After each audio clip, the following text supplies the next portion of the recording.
नमस्कार, आदाब, सत श्री अकाल, जय भीम, जोहार। मेरा नाम है नवीन कुमार।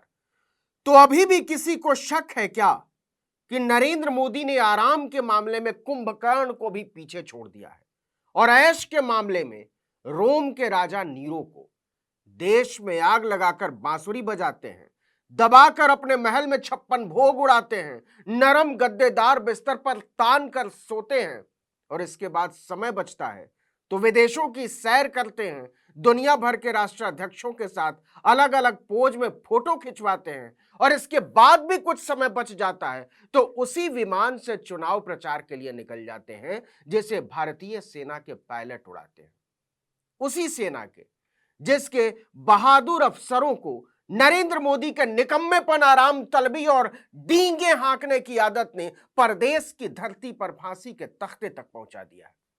तो कहां है विश्वगुरु के नकली चेले चपाटी, लट्टू चरण चाटक, झूठ के सौदागर, समर्थक और साथी जो कहते थे कि मोदी के आने से दुनिया में भारत की इज्जत बढ़ गई है। ऐसी फर्जी इज्जत में आग लगा दीजिए मोदी जी, आग जो मां भारती के वीर सपूतों को फांसी के तख्ते पर पहुंचा देता है और बिलखने के लिए छोड़ देता है देश को। और आपको क्या, आप तो दबाकर खाते हैं, तान कर सोते हैं।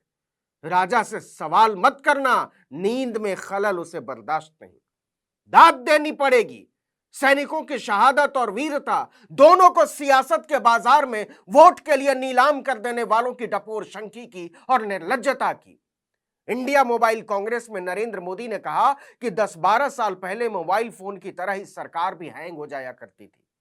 हालत इतनी बिगड़ चुकी थी कि रीस्टार्ट करने से कोई फायदा नहीं होता था, बैटरी चार्ज करने से भी कोई फायदा नहीं होता था, बैटरी बदलने से भी कोई फायदा नहीं होता था। 2014 में लोगों ने ऐसे आउटडेटेड फोन को छोड़ दिया और हमें सेवा करने का अवसर दिया।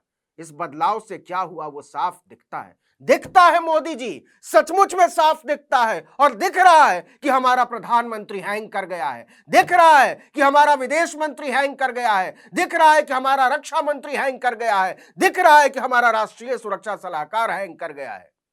किसी की ना बैटरी काम करती है, न बैकअप, न चार्जर काम करता है, न चिप। दिख रहा है मोदी जी, दिख रहा है, बदलाव साफ दिख रहा है कि कतर में हमारी नौसेना के 8 बहादुर अफसर फांसी के फंदे के सामने खड़े हैं और हमारे देश का विश्वगुरु भाषण झाड़ता फिरता है कि 10-12 साल पहले क्या होता था। देखो देखो हमने देश को कहां से कहां पहुंचा दिया है, सचमुच में कहां से कहां पहुंचा दिया है। पूछना पड़ता है। शोक, अफसोस और दुख के उस सागर में जिसके लिए जिम्मेदार आप हैं, नरेंद्र दामोदर दास मोदी। एक ऐसा प्रधानमंत्री जिसकी नींद 14 महीने से नहीं टूटी और बार बार याद दिलाने के बाद भी नहीं टूटी। इतना जगाने के बाद तो कुंभकर्ण भी जाग गया था, लेकिन नरेंद्र मोदी की नींद नहीं टूटनी थी तो नहीं टूटी। 90 दिन सॉलिटरी कंफाइनमेंट में रखने के बाद जब उनको 1 दिसंबर 2002 को एक अदालत के सामने पेश किया गया, उनकी सॉलिटरी कंफाइनमेंट की अवधि फिर 30 दिन के लिए बढ़ा दी गई। फर्जी विश्व गुरु के चेले फैलाते हैं कि मोदी जी के लिए रूस युद्ध रोक देता है। इनका एक और चुग्गा पूछता है कि आप जेब में पर्स रखते हैं क्या, बटवा। इनकी एक चेली पूछती है कि आप थकते क्यों नहीं, टॉनिक लेते हैं क्या। पूछो न चेलों, चेलियों और चुग्गों कि हे विश्वगुरु, तुम्हारी नींद इस देश के कितने बहादुर सैनिकों के लहू से पूरी होती है, कितने बच्चों को अनाथ बनाकर पूरी होती है, कितनी औरतों को बेवा बनाकर पूरी होती है। हे विश्वगुरु, कितने घरों से उठती हुई चीखों से घुलता है तुम्हारी नींद में सुकून। बताओ इस देश को, इस महान मुल्क को। विश्वगुरु विश्वगुरु कहते हैं, कुलभूषण यादव को भूल गए आप। कतर में 8 नेवी ऑफिसर 1 साल से जेल में हैं, आप नहीं ला सके उनको। हमारे वीर सैनिकों के लिए कतर में तैयार फांसी के फंदे पूछते हैं कि नाम तो सुना होगा ना विश्वगुरु। तो बताओ विश्वगुरु, कौन है कैप्टन नवतेज सिंह गिल, कौन है कैप्टन सौरभ वशिष्ठ, कौन है कैप्टन वीरेंद्र शर्मा, कौन है कमांडर पूर्णेंदु तिवारी, कौन है कमांडर सुगनाकर पकाला, कौन है कि नींद कमांडर संजीव गुप्ता के बारे सुना है, कमांडर संजीव गुप्ता के बारे में, कमांडर अमित नागपाल के बारे में, सेलर रागेश के बारे में। जिस देश की नौसेना के 3 पूर्व कैप्टन, 4 पूर्व कमांडर, 1 सेलर, जिन्होंने युद्ध पोतों का संचालन किया हो, उन्हें बित्ते भर का देश फांसी की सजा सुना दे, और इधर उन सैनिकों के देश का प्रधानमंत्री विपक्ष को जलील करता फिरे, हैंग और डिस्चार्ज बताता फिरे, उसकी ढिठाई का अंदाजा लगा सकते हैं आप।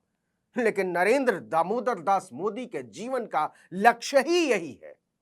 क्या कहा था? कतर मेरा दूसरा घर है, मेरा। क्या कहा था? बराक ओबामा से बराक बराक करके बात किया करता हूं। मतलब हमारे विश्वगुरु का हर काम मौज मस्ती की तरह है। जैसे नई उम्र के लड़के लड़कियां जलती हुई चिताओं के आगे भी रील बनाने के अवसर तलाश लेते हैं, ठीक उसी तरह भाड़ में जाए जनता, काम हमारा बनता। तो नरेंद्र दामोदर दास मोदी चुनावी सभाओं और रैलियों में रील बनाते रह गए और कतर ने हमारे राष्ट्रीय स्वाभिमान का रोल बना दिया। तो क्या इसके लिए भी बोलना है थैंक यू मोदी जी, जो आपकी मस्तीखोरी के चक्कर में भारतीय नौसेना के 8 पूर्व अफसरों को फांसी पर लटकने का महान मौका मिला? ऐसे बोलना है?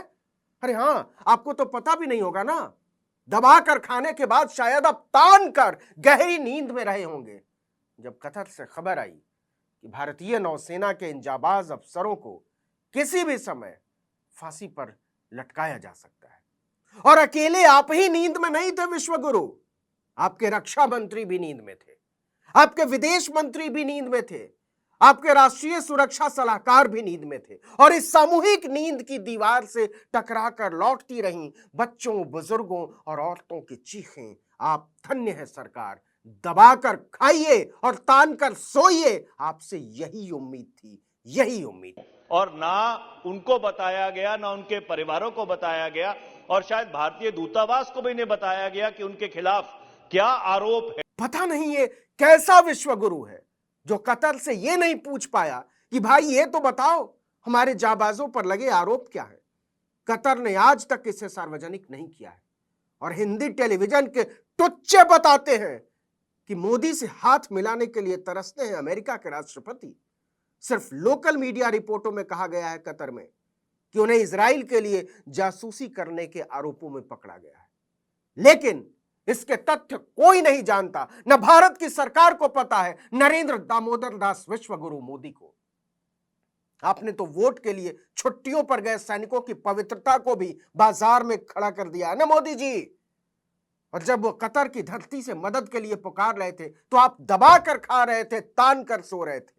बताते हैं कैसे। इसी साल जनवरी के महीने में, मतलब 9 महीने पहले, विदेश मंत्रालय के प्रवक्ता अरिंदम बागची से वीकली प्रेस ब्रीफिंग में पूछा गया था कि ये तो बता दीजिए इन अफसरों पर कतर ने आरोप क्या लगाए हैं। तो उन्होंने बहुत चालू अंदाज में, घटिया तरीके से जवाब दिया था, यह सवाल कतर के अफसरों से पूछा जाना चाहिए। यह है हमारे विश्वगुरु नरेंद्र दामोदर दास मोदी की सोच और संवेदना हमारे पूर्व सैनिकों के लिए, वो भी कमांडर और कैप्टन स्तर के। मोदी दबाकर खाते रहे, तान कर सोते रहे, मोर को चुग्गा खिलाते रहे, और उधर कतर में हमारे पूर्व सैन्य अफसर एक एक पल की नींद के लिए तड़पते रहे। मोदी सेना और देश प्रेम पर लंबे लंबे भाषण दे रहे थे और हमारे पूर्व सैनिक परिवार के सदस्यों से 2 मिनट की बातचीत करने के लिए भी तरस रहे थे। कमाल तो यह है कि रिटायर्ड कमांडर पूर्णेंदु तिवारी को भारत और कतर के बीच द्विपक्षीय संबंधों को आगे बढ़ाने के लिए 2019 में खुद मोदी सरकार ने प्रवासी भारतीय सम्मान दिया था। यह पुरस्कार पाने वाले वो इकलौते शख्स हैं आर्म्ड फोर्सेस के। भारी किरकिरी के बाद विदेश मंत्रालय ने एक बहुत चालू बयान जारी किया कि हम जजमेंट की डिटेलिंग का इंतजार कर रहे हैं। वल्लाह, क्या मासूमियत है। तब तक मोदी खाते रहेंगे और राष्ट्र प्रेम पर डकार मारते रहेंगे। इस डकार की बास पर भारत को वाह विश्वगुरु वाह करना है। इस वीडियो में इतना है।